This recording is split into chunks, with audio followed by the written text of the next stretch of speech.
போனவர்கள் ஆறுதல் சொல்ல வந்தாரா? இதுவரையிலும் இல்லை. 10 லட்சம் ரூபாய் கொடுத்து அனுப்புறதுதான் மிச்சம். ஆனால் கரூரில் 41 பேர் இறந்து போனார்கள். உடனடியாக இரவோடு இரவாக போனார். கள்ளக்குறிச்சிக்கு நடந்த அவருடைய கால்கள், கரூருக்கு நடந்த அவருடைய கால்கள் கள்ளக்குறிச்சிக்கு ஏன் வரவில்லை? கள்ளக்குறிச்சி மக்கள் என்ன பாவம் செய்தார்கள்? கள்ளக்குறிச்சி எம்எல்ஏ அதிமுக எம்எல்ஏ என்பதற்காக இந்த மக்களை வஞ்சிக்கிறாரா? இங்கு தேவையில்லாத இடத்தில் பேருந்து நிலையம், இங்கு பேருந்து நிலையம் கட்டப்படுகிறது. 400 கோடி ரூபாய் ஊழல் என்று சொல்லுகிறார்கள். இன்றைக்கு உயர்நீதிமன்றம் அதையும் ஸ்டே கொடுத்திருக்கிறது.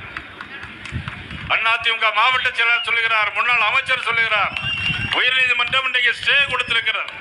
இனி அது பேருந்து நிலையம் கட்ட முடியாது. மக்களுக்கு தேவையான இடத்தில் மட்டுமே கட்ட முடியும். கள்ளக்குறிச்சி மக்களுக்கு எங்கு தேவை, எங்கு சொல்லுகிறார்களோ அங்குதான் பேருந்து நிலையம் அமைக்க முடியும். அதுதான் அதிமுக ஆட்சி, அதுதான் பாரதிய ஜனதா கட்சி.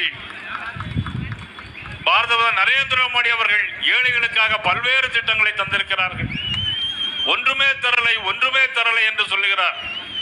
14 கோடியே 80 லட்சம் ரூபாய், 14,000 கோடி ரூபாய் தந்தது மத்திய அரசு தமிழ்நாட்டிற்கு. இதை யாராலும் மறுக்க முடியுமா?